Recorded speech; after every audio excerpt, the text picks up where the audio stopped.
Bonjour, je m'appelle Marie, je suis psychologue, une psychologue en colère, comme beaucoup de mes collègues d'ailleurs.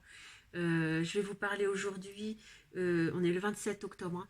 Je vais vous parler des mesures qui sont mises en avant là par le gouvernement Macron autour du soin psychologique accessible pour tous.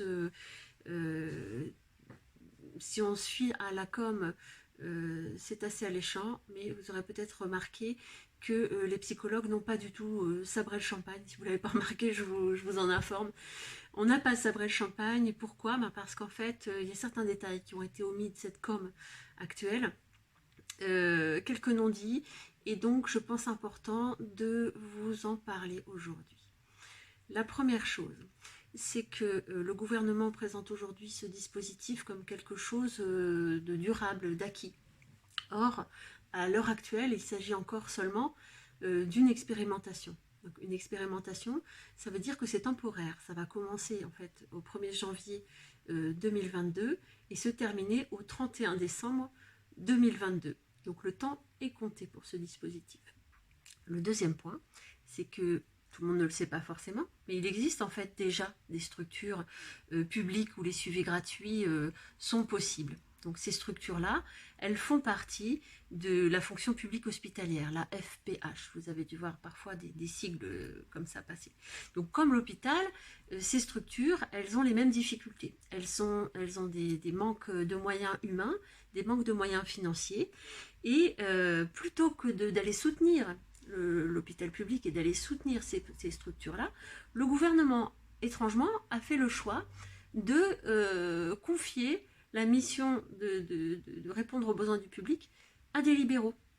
Donc on va se retrouver dans une situation où le choix est fait de basculer les patients vers les libéraux, faute de moyens dans le secteur public. Ça vient privatiser quand même un peu le soin. Et tout ça, évidemment, ça s'est fait en plus sans concertation avec les libéraux. Troisième point qui me paraît très important, c'est que ce que la com ne dit pas, c'est qu'il existe des critères d'éligibilité pour pouvoir entrer dans ces dispositifs, pour pouvoir y prétendre. Donc il y a, par exemple, pour le patient, toute personne qui a souffert d'une addiction ou de troubles psychiatriques est d'emblée exclue du dispositif. Elle ne pourra pas prétendre à cette prise en charge. Il ne faut pas non plus avoir pris de psychotropes durant les 24 derniers mois ou bien des benzodiazépines pendant 3 mois de l'année en cours. Ça, c'est des critères d'exclusion du dispositif. Donc déjà, il ne faut pas avoir eu ces problèmes-là. Comme si d'ailleurs les médicaments étaient forcément marqueurs d'une gravité. Le dispositif s'adresse donc uniquement aux personnes souffrant de troubles anxieux ou dépressifs qu'ils appellent légers à modérés. Un autre point qui est important, c'est que vous n'aurez pas la possibilité d'aller voir le professionnel de votre choix. Parce que il faudra choisir sur une liste de psychologues qui sont adhérents à ce système. Donc on est quand même un petit peu loin de l'accessibilité simplifiée aux soins telle qu'indiquée dans toute la com du gouvernement. Donc non seulement il faudra choisir sur une liste, mais en plus les psychologues vont faire l'objet d'une sélection pour pouvoir entrer dans ce dispositif-là, dont les critères ne sont pas encore établis. Donc ça va être clarifié un petit peu plus tard, je pense, dans l'année. On ne connaît pas encore les critères. Donc il faudra avoir adhéré à un dispositif qui en plus précarise beaucoup la profession, mais ça c'est encore une autre histoire. Le code de déontologie, lui, préconise toujours que normalement, le patient doit avoir le libre choix de son thérapeute. Donc ce dispositif contrevient au code de déontologie des psychologues. C'est pas un petit problème, ça. Alors là où ça se corse, parce que là on n'a fait que le début, on n'a fait que le choix du psychologue, c'est que pour pouvoir entrer dans ce dispositif, au préalable, il va falloir aller rencontrer votre médecin traitant. Et votre médecin traitant se voit confier un rôle de triage, c'est-à-dire ça va être à lui d'évaluer si votre situation rentre dans les critères et si vous êtes éligible à l'entrée dans ce dispositif. Si c'est le cas, il va vous remettre un document qui atteste que vous êtes éligible. Et avec ce document, vous irez voir le psychologue que vous aurez trouvé sur la liste. le psychologue va faire un premier entretien avec vous, qu'on appelle un entretien d'évaluation, et au cours de cet entretien, il va évaluer lui aussi s'il peut faire le job. Donc, à la fin de cet entretien, ou pendant cet entretien d'ailleurs, puisque les entretiens sont plafonnés à 40 minutes, donc pendant cet entretien, il va rédiger un petit bilan à destination de votre médecin traitant pour lui dire oui, oui, on peut faire ça. Et à partir de là, il vous faut retourner avec ce courrier du psy chez votre médecin traitant qui, avec cet accord écrit du psychologue, va pouvoir valider auprès de la CPAM votre entrée sur le dispositif. Alors, on était quand même dans un projet qui visait plus d'accessibilité aux soins, plus de fluidité et plus de simplicité. Je ne sais pas ce que vous en pensez, mais pour nous, ça commence à prendre un peu l'allure d'une usine à gaz. Encore une chose qu'on ne vous dit pas, c'est que donc après ce premier entretien d'évaluation, c'est pas un suivi que vous avez le droit, c'est à 7 séances. 7 séances. C'est un maximum et sur toute la durée de l'évaluation. C'est-à-dire que vous n'avez pas droit à une psychothérapie. Vous avez droit à 7 séances sur toute l'année 2022 qui seront prises en charge, pas une de plus. La durée des rendez-vous aussi est déjà préétablie, c'est-à-dire qu'elle est fixée à 40 minutes. 40 minutes, plus si le psychologue veut bien travailler plus pour pas gagner plus. Mais donc 40 minutes et le tempo est aussi préétabli puisque il est indiqué sur les conventions qui sont actuellement proposées aux professionnels 2 à 4 séances par mois. Donc excite la personnalisation du soin et du tempo. Ce sont des choses que normalement on établit ensemble avec le patient en fonction de ses besoins et de ses possibilités. Si jamais vous voulez opter pour un travail de psychothérapie structuré, c'est-à-dire un peu plus que du soutien, alors c'est encore différent. Votre médecin traitant va devoir s'assurer avant toute chose qu'il y aura un accord d'un médecin psychiatre pour ceci. Donc la situation se pathologise en un tour de main.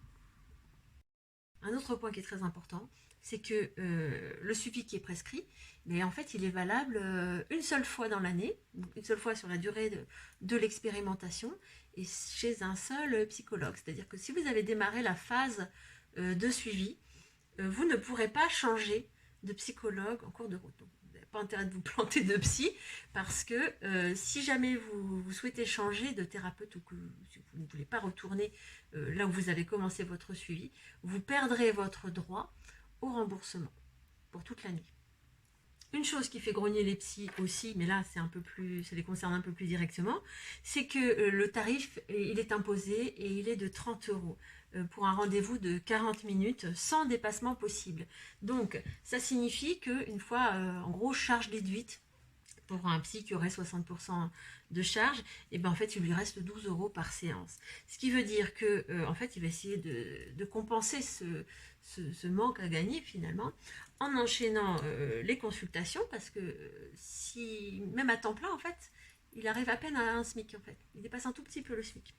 Donc par contre sa charge mentale elle augmente, ce qui réduit beaucoup la disponibilité psychique qu'on peut avoir quand on accueille quelqu'un et qu'on est épuisé, eh bien on n'a pas forcément la même écoute que quand on a plus de sérénité. Donc ça va venir quand même impacter la qualité du soin et la façon dont on va pouvoir vous accueillir finalement. Enfin, comme je vous l'ai dit tout à l'heure, le dispositif prend fin le 31 décembre 2022, ce qui veut dire que si vous n'avez pas utilisé la totalité de vos séances avant la fin de l'année, eh bien vous perdrez votre droit à la prise en charge des séances restantes. Donc il va falloir se dépêcher, carburer en suivi si vous avez démarré après le mois de septembre parce que le chrono est lancé. Du fait du format imposé de ces consultations, il va falloir oublier tout de suite si vous avez envie de faire de l'hypnose ou des techniques telles que le MDR avec des approches qui nécessitent plutôt des séances qui durent de 1 heure à 2 heures, ça dépend des professionnels. Le dispositif tel qu'il est pensé exclut d'office les professionnels qui utilisent ces outils. La dernière chose qui est plutôt bien tenue sous silence, finalement, j'ai l'impression, c'est que nous n'avons pas du tout l'intention de rentrer dans ces dispositifs et même nous avons l'intention de le boycotter fermement et ce, avec le soutien unanime de nos syndicats. Donc ça, c'est un point important pour toutes les raisons que je vous ai énoncées là, et puis aussi encore plein d'autres qui sont déontologiques et qui sont plus internes au métier, mais qui piétinent quand même des grands principes de notre profession. Et ça nous paraît d'autant plus bancal que tout ça se fait au détriment des structures publiques gratuites existantes. Donc nous ne voulons pas servir à précipiter la chute des structures publiques existantes et nous dirons non à ce dispositif en masse. Un tel dispositif conduit à une surmédicalisation de l'existence, comme si le fait de ne pas forcément aller bien était une anomalie totale qu'il fallait prendre en compte avec une approche médicale, des choses comme s'il fallait rééduquer aussi ce comportement. Voilà, je crois que j'ai fait le tour un petit peu de ce qui me semblait important de vous transmettre. Il ne faut pas se méprendre non plus. Nous sommes pour un remboursement, mais pour un remboursement qui soit plus respectueux à la fois du patient, à la fois des professionnels, et dans des conditions qui soient favorables à un soin de qualité.